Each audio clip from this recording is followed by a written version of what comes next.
هی واتساپ، خوش اومدید به چنل چق ریچ. برگشتیم با بیف جذاب دریک و کندریک لامار. امروز با هم دیگه می‌خوایم خلاصه ترک‌های فامیلی مادرز از دریک و میت گراهامز از کندریک لامار رو بررسی کنیم. لایک و سابسکرایب و کامنت یادتون نره. بدون معطلی بریم سراغ این دیسترک‌ها. رپ یه جنگ نرمه بین من و خودم، این دفعه فریستایل میخوام بی تورنده کنم. همین ملودی ساده شده گنگ کلن، آوانس بدم شاید تلفاتو کم کنم. تو این دو تا ترک همونطور که از اسمشون هم مشخصه، دریک و کندریک اومدن بیفو به خانواده کشوندن و کلا ناموسیش کردن. بریم ببینیم که چیا میگن. اسم ترک دریک فامیلی ماترز که یعنی مسائل خانوادگی، چیزای خوبی نگفته همونطور که مشخصه. و اسم ترک کندریک لامار هم میت گراهامز، یعنی ملاقات با خانواده گراهامز که اسم فامیلی دریکه. اول بریم سراغ فامیلی ماترز از دریک که زودتر پخش شده. این ترک 3 تا پارت داره. بریم پارت اولش رو با هم ببینیم. Maybe in this song, you shouldn't start by saying, Nigga I said it, I know that you mad. تو اینترو دریک از صدای مادرش استفاده میکنه و میگه تو این ترکت نباید با گفتن کلمه اینجوری شروع کنی که بلافاصله صدای دریک میاد و کلمه نگر رو میگه. که توی ترک‌های قبلی کندریک به دریک گفته بود که تو سیاه‌پوست نیستی، نمیتونی از کلمه نیگا استفاده کنی. اینجا دریک واسه اینکه هرس کندریک رو در بیاره میاد از کلمه نگه استفاده میکنه، خیلی هم خشن و اگریسیو. I've emptied the clip over friendly or jabs. You mentioned my seed and I deal with his dad. I gotta go bad, I gotta go bad. دریک توی اینترو میگه خشابم روی ضربه‌های دوستانه تو خالی میکنم. کندریک گفته بوده این بیف دوستانه است. بعدش میگه به تخمام اشاره کردی، با باباش روبرو شو، من باید به بدترین شکل بزنمت. اشاره به آهنگ بعد از مایکل جکسون هم داره. تنه مایکل جکسون رو تو گور لرزوندن اینا، اینقدر از مایکل جکسون استفاده کردن. ولش کنید بدبختو. از خودتون بگید، از خودتون مایه بذارید، 100 تومانی پاره های الهی بذارید. بعد دریک میگه باید از خود بی خود شم و بزنم خارشو بگم. I gotta go bad. پارت اول بیتش همون بیت ترک پوشاپس از دریکه، کاراسش هم همونه تقریبا غیر از 2 تا خط آخرش. If you had a set they give your ass a DP. You civilian gang in real life you PC. من اول خودم گوش دادم فکر کردم که قراره یه سری چیزای تکراری بگه و این بیفو باخته، ولی بعدش دیدم که 2 تا سبک دیگه هم توی ترک به کار برده. آخر کاراس به ریک راستی که میندازه و میگه عضو گروه‌های گنگ و خلافکار نیستید و خلاف نکردید. بعد میگه برعکس تو انقدر ترسویی که بادیگارد داری. اشاره به شغل قبلی ریک راست داره که پلیس بوده. میگه میدونی گنگ واقعی کیه، خلافکار واقعی کیه، کی زندان رفته و پرونده داره؟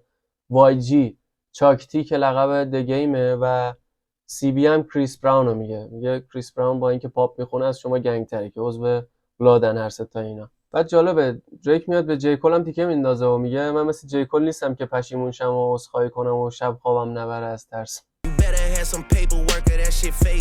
بعد اینجا در جواب کندریک تو ترک‌های ایفوریا و 6 و 16 در الی که اونجا کندریک ادعا کرده بود که توی تیم دریک نفوذی هست، میگه با سند و مدرک حرف بزن و کسشر نگو. به ادعای دختر داشتن دریک هم اشاره داره.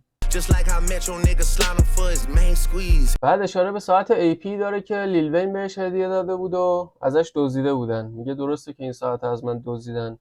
بعد یه تیکه جالبی میندازه و میگه همونطور که رفیق مترو دوست دخترشو کرد، ساعت منم دزدیدن. که اسلایم لقب یانگ تاگ هم هست. اینجا هم میتونه به یانگ تاگ اشاره داشته باشه هم به فیوچر. بعد میگه که شما التماس هم میکنید واسه توجه، کافیه مؤدبانه بهم بگید. بعد به کندریک میگه همیشه یه جوری رپ میکنی انگار میخوای برده‌ها رو آزاد کنی، مثل فعال سیاسی رفتار میکنی که همش دروغه و داری ادا در میاری. اینجا تیکه به آلبوم تو پیمپ باترفلای از کندریک لامار بود. بعد اینجا با آهنگ مانی تریز از کندریک اشاره داره. میگه دستت رو شده و نیازی نیست دیگه خودتو حامی بچهای فقیر بدونی و بهشون کمک مالی کنی. تو میگی از دخترایی که من میکنم بدت میاد، ولی منظورت چیه؟ من با هر دختری با هر نژادی بودم، سفید و سیاه و سبز و اینا.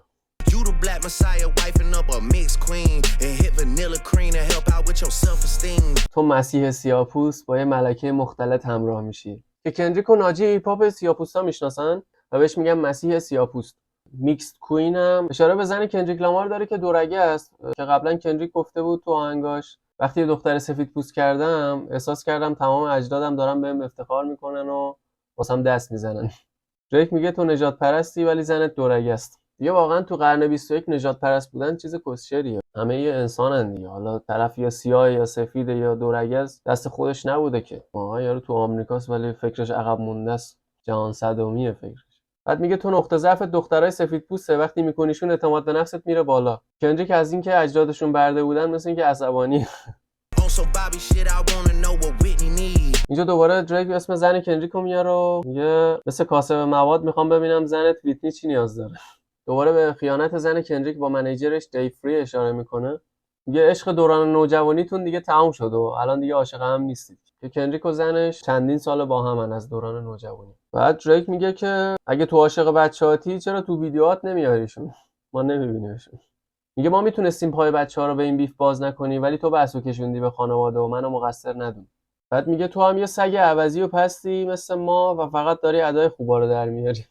میگه زن تو اینستاگرام پست میذاره با کپشن یکی منو نجات بده که اشاره به خیانت کندریک به همسرش میکنه که موضوع آلبوم آخر کندریک بود و خودش هم تو این ترکاش به این موضوع پرداخته بود. دریک هم میگه کل زندگیت خیانت کردی و کثافت کاری کردی، میخوای الان صلح ایجاد کنی. بعد میگه شنیدم یکی از بچه‌هات از دیو فریه که اشاره به خیانت زن کندریک با دیو فری داره. بعد میگه خدا کنه مال اون نباشه. میگه اگه منیجرت پدر یکی از بچه‌هات باشه واسه من خیلی مهمه. میگه بذار زنت یکم آزاد باشه و نفس بکشه. دریک نسبت به گفته‌های خود کندریک تو آلبومش داره اینا رو میگه. توی ست خط بعدی هم میاد آهنگش با سکسی رد رو میخونه که میگفت شک داره از بیچ هنزای نیز. میگه اون باسن رو تکون بده، اون کمر رو تکون بده، دستاتو بذار رو زانوت و اینا. داره به زن کندریک میگه و میگه بذار بابا آزاد باشه، یکم محدودش نکن که اون اینجوری خیانت کنه بهت. بعد قد کندریک رو مسخره میکنه و میگه مثل یه اسلحه کوچولویی در جواب ترک لایک دت. آخرش هم به دی ویکند تیکه میندازه و میگه وقتی صدای ویکند رو شنیدم که گفت فهمیدم دنبال بیفه و دعوا و درگیری. یه جورایی به ویکند میگه هم تو رپ از تو قوی ترم هم تو پاپ. اشاره به همجنسگرا بودن دی ویکند داره یا آهنگایی که میخونی و موزیک ویدیوهایی که میدی واسه همجنسگراست. پارت 2 دریک میاد رو بیت دریل و خیلی فلوی خفنی داره و یکم فست رپ میکنه تقریبا. دریک میاد میگه که مسخره بازی رو بذاریم کنار و بیایم جدی‌تر بیفو دنبال کنیم.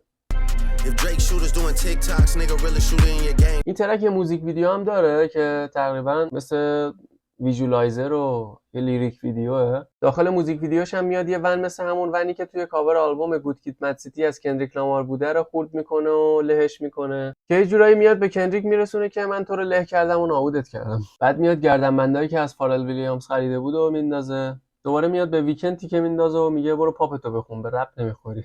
بعد میگه اگه رفیقای من سوسولن و مجازی مال شما که اصلا اسلحه ندیدن و به هیچ چی تیر نزدن تا وال تو عمرشون. بعد دوباره به دزدیدن دوست دخترای دی ویکند و فیوچر اشاره میکنه. میگه هنوز واسه داستان دوست دختراتون ناراحتید؟ من هیچ کدومشون رو نکردم، فقط لب بازی کردیم. دریک میگه الان آماده جنگم و زنتون رو میگم ولی نمیذارم کیرم کاری کنه. بعد میگه شنیدم ریک راس بهم دیس داد و راجع به عمل دماغم صحبت کرده. اینجا بحثو میکشونه به ریک راس و چند تا تیکه بهش میندازه. میگه داروی لاغری که خریدی عوارضش حسود شدنه. بعد میگه ریک راس قبلا پلیس بود و مردمو مینداخته زندان، الان فاز برعکس گرفته. میگه درسته خونت بزرگه ولی آهنگات جای پلی نمیشه و معروف نیستی، اصلا تو بازی نیستی، تو فیدی. ریک راس میگه خونت ناکجا آباده، انقدر چاقی و زشتی که هیچ دختری سگم بهت پا نمیده. میگه تو چون چاقی نمیتونی دخترا رو بکنی، واسه ساک زدن هم بهشون پول میدی که از راه دور بیان به خونه ناکجا آبادت. میگه حتما رو جنسید که یادتون رفته آلبوم من چقدر فروخته و قراردادی که بستم 400 میلیون دلار پولشه. بعد دریک تیکه بالی میندازه میگه نفر بعدی تو لیست کیه که باید جوابشو بدم. یکی از شما رفیقای قبلیمه. بعد به ماشین ون آلبوم کندریک اشاره میکنه و میگه با ون خودت میایم میزنیم تو میدزدیمت. بعدش هم دوباره به ویکند تیکه میندازه میگه موزیکای ویکند تو پایتخت همجنسگرایان پلی میشه، شهر آتلانتاست، شهر فیوچر مترو بومین هم هست. دوباره مثل ترک پوشاپس میاد میگه کشکس و منیجر دی ویکند پولای ویکند رو به گا میده، اصلا منیجری بلد نیست. بعدش دریک میاد لاتیشو پر میکنه و ادعای گنگ بودن میکنه و میگه میام بالا سرتون و میزنمتون. دیگه دریل دیگه، کیروزی هم داره. بعد خطاب به همشون میگه که همه کار کردید تا توجه ها رو از رئیس بازی که منم دور کنید.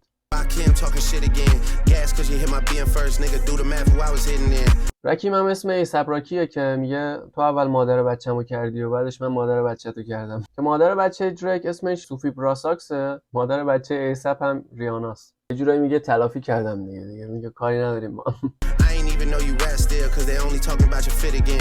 به ایسپ میگه که برو همون کار مدلینگ تو بکن، به درد رپ نمیخوری، کارات کسچره. بعد میگه فکر کنم یه بچه دیگه قبل از آلبومت می‌خوای بیاری. اشاره به این داره که 2 تا بچه توی 1-2 سال آورد. بیسپ میگه که رو جنس فنتانیل بودی که فکر کردی اگه تو دیس به من بودی توی آلبوم We Don't Trust You خیلی خوب میشد و خوب در میومد. میگه به جای بیف با من برو تو تخت با زنت حال کن. که فرینگ لقبیه که دریک قبلا به ریانا داده بود. بیسپ میگه بدبخت زنت تو این بیف ازت حمایت نکرد. اگه ازش بپرسی بهت میگه که دریک کیو میزنه کونتو پاره میکنه باهاش در نیافت. بعد میگه واسه خراب شدن رابطم با فیوچر ناراحتم چون هیچ وقت مشکلی نداشتیم و فیتای خوبی داده بودیم. بعد به مترو میگه خودم باعث شدم معروف شی. بعد میگه مترو بومین و فیوچر از قبل برنامه چیدن که آلبوم بدن و منو دیس کنن و بیارنم پایین. کانیه وست میگه یه بار زنتو کردم 2 تا آلبوم به من دیس دادی. اینقدر فشاری شدی. بعد به کانیه میگه منو تو نیمان سوج کوسا رو تو کنسرت خیس کردیم و تو باید تو آبشون شنا کنی. بعد میگه آهنگای کندریک وقتی که بیبی کیم باهاش میخونه خوبه. دوباره به ریک راستی که میندازه و میگه وقتی من بردم توی کلاب آهنگ منو پلی میکنن و باهاش حال میکنی. میگه امشب میکشمت بیا تماشا کن. یه تیکه باحالی به همشون میندازه و میگه تک تکتون رو میکشم و بعدش ریک راست میاد دستگیرم میکنه و میگه حق داری واسه خودت وکیل بگیری. که دوباره اشاره به پلیس بودن ریک راست داره. میگه الانم تو مسافرت هم امیدوارم دفعه بعدی درست برنامه‌ریزی کنید. آخرش میگه وقتی اسممو میارید و ویو میگیرید باید پولش هم بدید تا بهتون بپردازم. یه منظور دیگه هم داره که میگه اگه دفعه بعدی دیس بدید کونتون رو پاره میکنم. توی پارت سوم با یه فلوی باحالی میاد و ملودیک میخونه دریک خیلی باحاله. میگه باز کندریک دهنشو باز کرد بهش جایزه گرمی بدید. کندریک میگه عمود کجاست میخوام با مرد خونه صحبت کنم. میگه همتون بیاید ببینید دارم شاختون کندریکو نابود میکنم. بعد به کندریک میگه عاشق گردنبندای فارلی بیا از خونم ببرشون اگه میتونی. میگه نامه گرفتن حق و حقوق واسه جنده هاست نمیتونم به دروغایی که میگی گوش کنم. میگه زنگ زدی به لیبل توپاک خایمالی کردی که آهنگ منو بکشم پایین. بعدش میگه واسه تفریح رو بیت بوی واندا میکشمتون. بعد میگه تاپ رئیس لیبلت از بابات دزدی کرد و الان هم داره از تو دزدی میکنه. تو و بابات مثل بردمن و لیل وین پدر پسرید. بعد میگه تاپ داگ داره بازیو میچینه و تو آدم اونی. میگه از چیزایی که گفتم ترسیدید ولی الکی به هم میگید بردیم. میگه تو به من میگی چی بگم چی نگم ولی من قبلا گفتم.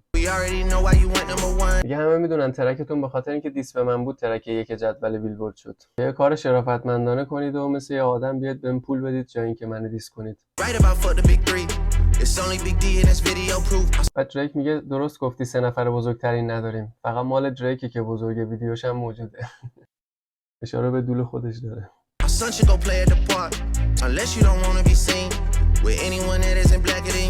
بعد میگه که پسرامون باید با هم برن تو پارک بازی کنن. دیگه این خیلی بامزه است که اونا با هم بازی کنن مگه اینکه تو بترسی پسرت با یکی که سیاه‌تر از خودش نیست بازی کنه. میگه که کندریک نجات پرست. بعد میگه هرچی سیاه‌تر خوشمزه تر اشاره به آهنگ The Blacker the Berry از کندریک داره. بعد میگه میدونم تو دوست داری مثل اسنوپ باشی اشاره به آهنگ جین اند جوس اسنوپ داره. و تو ادامه هم میگه میخوای شبیه توپاک باشی که از شعراش استفاده میکنی. بعد یه تیکه باحال دیگه میندازه میگه وقتی زنتو کتک میزنی دفاع از خود به حساب میاد چون قدش از تو بلندتره. دوباره قد کندریکو مسخره میکنه. اینجا دیگه واقعا کندریکو میکوبه و میگه چرا اومدی نیویورک واسه اینکه مجردی زندگی کنی؟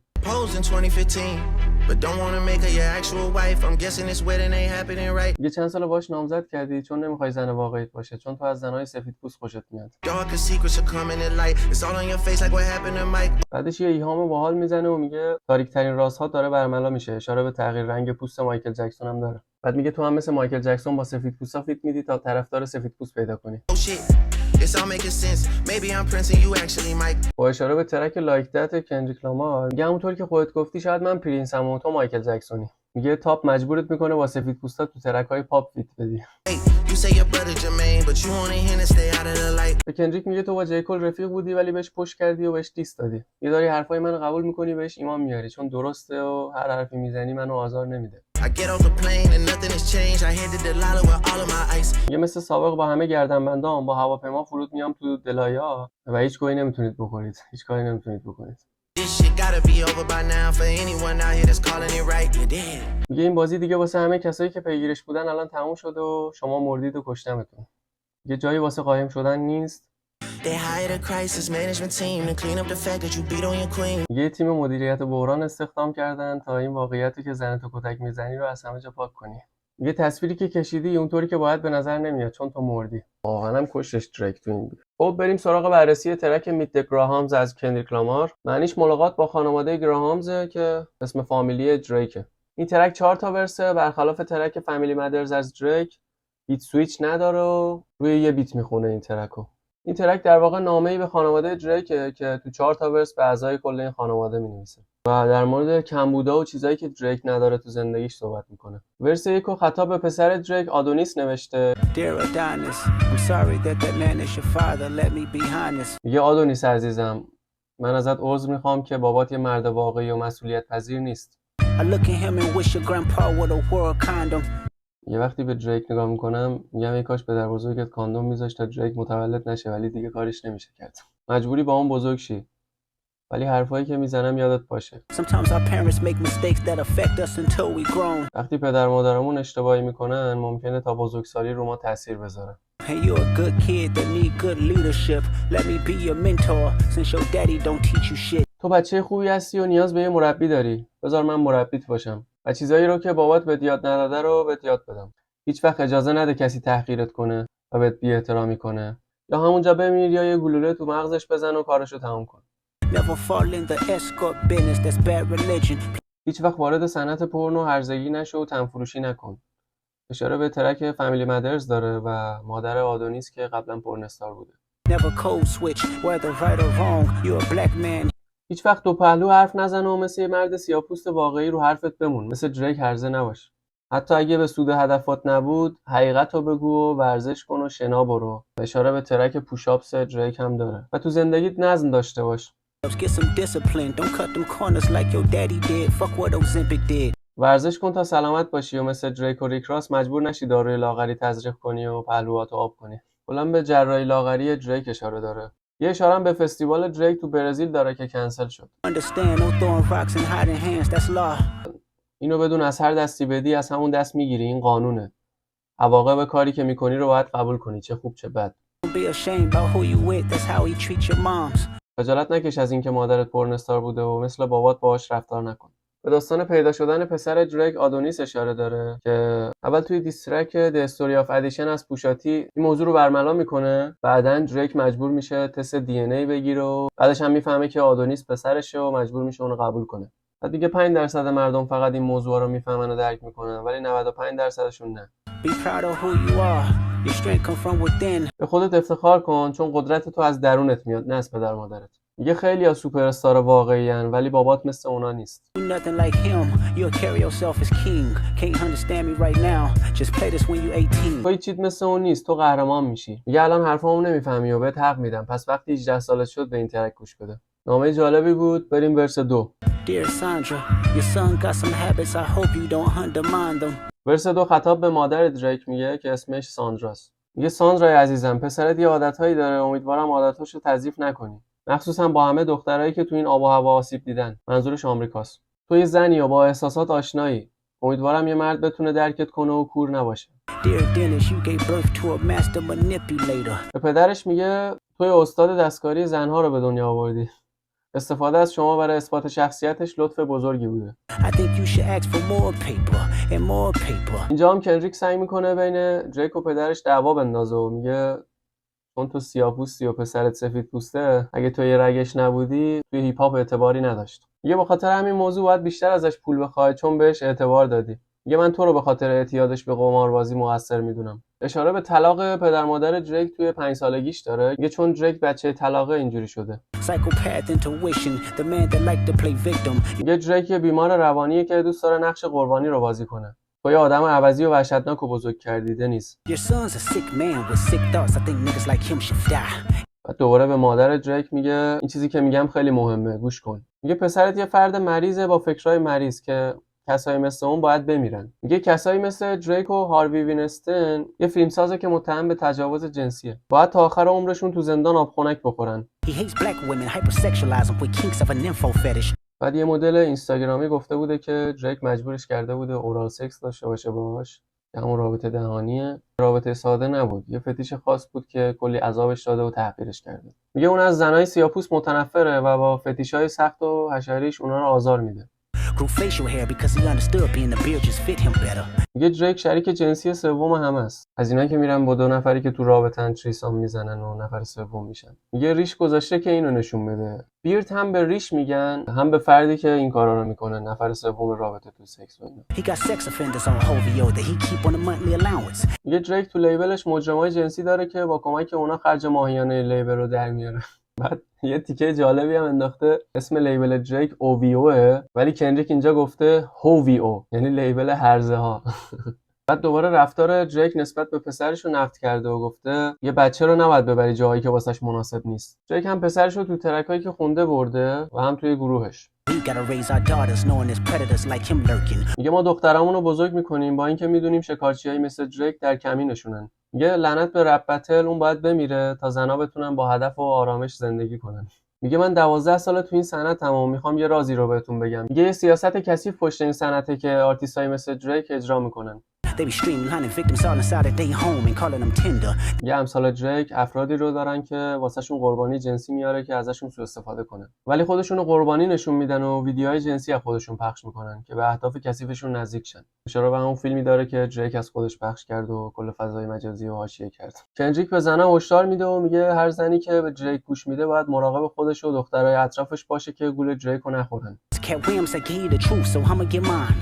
The embassy about to get raided too. It's only a matter of time. یه کت ویلیامز هم تو مصاحبهش گفته بود که حقیقت بالاخره برملا میشه و همه میفهمن. میگه منم رازهای کثیف دریک رو برملا کردم. بعد یه اشاره به خونه 100 میلیون دلاری دریک داره و میگه به زودی به خونه 100 میلیون دلاری دریک حمله میشه تا کارهای غیرقانونی که میکنه مشخص بشه. یه اتفاق جالبی هم افتاد. چند روز پیش یکی دو دفعه به خونه دریک حمله شد بعد از اینکه این ترک اومد. خیلی حدس میزنن کار کندریک باشه.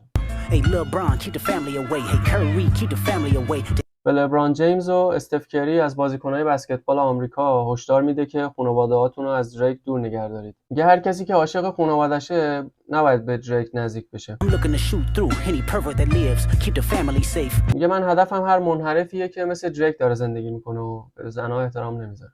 خانواده‌هاتون رو دور نگه دارید. Dear baby girl, I'm sorry that your father not active inside your world. ورس 3 رو خطاب به دختر دریک میگه که هنوز مشخص نشده وجودش و اثبات نشد، ولی کندریک میگه که وجود داره. میگه ببخشید که پدرت تو زندگیت نیست. دریک 12 سال پیش میاد یه توییتی میزنه و مینویسه دختر کوچولو. واسه همینم کندریک و پوشاتی ادعا میکنن که دریک دختر داره. ولی دریک هم گفته اگه اثبات کنید که من دختر دارم من دیگه رپ میکشم بیرون و دیگه رپ نمیخونم. میگه دریک فقط به موزیک تعهد داره نه به خانواده‌اش. اون یه خودشیفته زن ستیزه که تو آهنگاش زندگی میکنه. میگه به خانواده اهمیت نمیده و تو تولدت نیست، باهات وقت نمیگذرونه، باهات فیلم نمیبینه. Instead he being Turks paying for sex and popping perks examples that you don't deserve. به جاش میره با جنده ها تو جزیره ترکس خوشگذرونی میکنه و سکس میکنه و مواد و مشروب مصرف میکنه. میگه تو برعکس پدرت یه زن با عشق و شجاع و مهربونی. میگه خدا بهت یه هدیه داده که بتونی مادر شی و نظر پدرتو عوض کنی. میگه بچه‌ها آینده ما هستن ولی پدرت داره تو سردرگمی و پوچی زندگی میکنه. میگه پول همیشه واسش توهم بوده و بهش عادت کرده. پدرش هم اونو مثل تو گردن نمیگیره. خانواده‌شون کلا بی‌بند و بارن. History do repeats itself. Sometimes it don't need a reason. بعضی وقتا تاریخ بدون هیچ دلیلی دوباره تکرار میشه. اما اینا تقدیر تو نیست. واسه بابات دعا کن که درست بشه. منم واسه همین آلبوم مستر مورال رو ساختم. بچه‌هامون میتونن بعداً باش کنار بیان. اینا بهت اعتماد به نفس میده که با آینده امیدوار باشی. I never want to hear you chasing men cause it's failed behavior. آرزو میکنم هیچ وقت هرزه نشی و دنبال مردای پولدار عوضی نری که باهات مثل یه تیکه آشغال رفتار میکنن. باید بدونی که عشق ابدی و تمام درداتو آروم میکنه. میگه این آهنگم خوندم که پدرتو خوب بشناسی. همونطور که مجبور شد آدونیسو قبول کنه، تو هم مجبور میشه قبول کنه. میگه ماه پشت ابر نمیمونه، بالاخره حقیقت برملا میشه. Superstar, right? And the fucking deadbeat that should never say more life. میگه درسته پدرت یه سوپر استاره ولی یه آدم بی‌مسئولیت و بی‌احساس نباید زیاد عمر کنه. دد بیت به کسی میگن که به خانواده و بچه‌هاش اهمیت نمیده. مور لایف هم اسم میکس تیپ دریکه. Dear Hybrid, I know you probably thinking I wanted to crash your party. ورس 4 هم خطاب به خود دریک میگه آبری هم اسم اصلی دریکه. یه شاید فکر کنی من میخوام زندگی تو خراب کنم، ولی اون چیزایی که گفتم واسه گرم کردن آتیش این بیف بوده. You fucked up the moment you called out my family's name. میگه من نمیخواستم ناموسیش کنم ولی تو اول اسم زن منو آوردی. بعد میگه تو خودت بدنام و رسوا شدی، الکی اسم بقیه رو هم نابود کردی. میگه تو وقتی شفافیت و صداقت نداشته باشی ما هم با تو همون جوری رفتار میکنیم. یه تیکه هم به جیکول میندازه و میگه جیکول واسه زنش یه خونه درستابی نخریده. 37 but you showing up as a 7-year-old. بعد دوباره به دریک میگه 37 سالته ولی رفتارت مثل یه بچه 7 ساله است. میگه تو مشکل ولخرجی، قماربازی، الکل خوری، مواد زدن داری و واسه جنده ها خرج میکنی. بعد میگه پولی که از راه بد به دست بیاد راحت هم از دست میره. میگه تو رفتار با زنا رو بلد نیستی، باید بری پیش روانپزشک. But I suggest some ayahuasca, strip the ego from the bottom. بعد بهش یه گیاهی رو پیشنهاد میکنه، میگه اگه اونو بخوری یه ذره متحول میشی و شاید یه ذره احساس و روح توی وجودت به وجود بیاد. میگه سعی میکنم باهات همدردی کنم چون میدونم تو هیچ شرایط سختی رو تجربه نکردی. منظورش اینه که دریک تو خانواده پولدار بزرگ شده و هیچ سختی نکشیده. برعکس کندریک تو محله فقیرنشین کامپتن بزرگ شده. منظورش اینه که تو که جای خوب و خانواده مرفه و تو پول بزرگ شدی، درست تربیت نشدی و هرچی ویژگی بده رو داری. ولی منی که توی پایین شهر بزرگ شدم و همه چیزای بدو دیدم، آدم درستیم. بعد میگه بیا چیزایی رو مرور کنیم که تو هیچ وقت تجربه نکردی و درکشون نمی‌کنی. واسه همینه تو ترکات از خیانت به رفیقات خوندی. Secret handshakes with your friend, no culture cachet to binge, just disrespecting your mother. میگه دریک می‌خواسته با جعل کردن هویت خودش بگه من جزء فرهنگ سیاه‌پوستام و ژن سفیدپوست مادرش رو نادیده بگیره که بی‌احترامی به اونه. میگه تو نه سفیدی نه سیاه، نمیدونم کدوم طرف تو رو قبول میکنن. اشاره به جامعه سیاه‌پوستا و سفیدپوستا داره. میگه چون دورگه‌ای هیچ طرفی تو رو گردن نمیگیره. The skin that you living in is compromised and personas can't. میگه هر روز رنگ عوض میکنی و آدم چند شخصیتی هستی. اشاره به اسم آنیتا مکسوین داره که دریک واسه خودش گذاشته بود و اشاره هم به اسم آلبوم Certified Lover Boy داره که دریک اسامی مختلفی رو خودش گذاشته بود و میگه که توی 40 سالگی تو هنوز خودتو یه عاشق دلشکسته نشون میدی. Can't channel your masculine even when standing next to a woman. بعدش به عکس دریک با سکسیرت اشاره میکنه که میگه دریک مثل زنا رفتار میکنه و کونو خودشو نشون میده تو عکس. و دوباره بهش میگه وقتی کنار زنا عکس میگیری میخوای مثل اونا باشی. اوب داری یه جوری. You go hide them baby mamas, ain't you? You embarrassed of them. That's not right. That ain't how mama raised us. بعدش به کاور آلبوم Certified Lover Boy از دریک اشاره میکنه که عکس 12 تا زن حامله رو تو تصویر گذاشته و میگه تو از همه بچه‌دار میشی و مادر بچه‌هاتو قایم میکنی. میگه تو از وجود اونا خجالت میکشی ولی مادرای ما رو اینجوری بزرگ نکردن. میگه نقابتو بردار، میخوام شخصیت واقعی تو همه ببینن. میگه چجوری باورت کنیم؟ تو هیچ مدرکی بهمون نشون ندادی که باورت کنیم. Cause you lied about religious views. You lied about your surgery. You lied about your accent. بعد میگه در مورد مذهب، جراحیت، لهجت، نویسنده‌های ترکات، گذشتت، اعضای گروهت، دختر و پسرت و بقیه بچه‌هات در مورد همشون دروغ گفتی. میگه چون یه رگت یهودیه فقط دنبال سود خودتی و دوستیت هم با همه فیکه. واسه همینم از همه دیسش کردن. You lied about the only artist that can offer you some help. میگه تو در مورد تنها آرتیستی که میتونه کمکت کنه هم دروغ گفتی. که منظورش خود کندریکه که میگه من دوستت دارم و میخوام بهت کمک کنم. Fuck a rap battle. This a long life battle with yourself. آخرش هم میگه لعنت به بتل رپی، تو کل زندگیت فقط با خودت جنگ و مشکل داری. خب اینم از ترک میت د گراهامز. تیکه‌های سنگینی تو 2 تا ترک به هم انداخته بودن. امیدوارم که از این ویدیو لذت برده بوده باشید. واسم تو کامنت‌ها بنویسید به نظرتون تا اینجای بیف کدومشون زده. لایک و سابسکرایب و کامنت یادتون نره. تا ویدیو بعدی بدرود.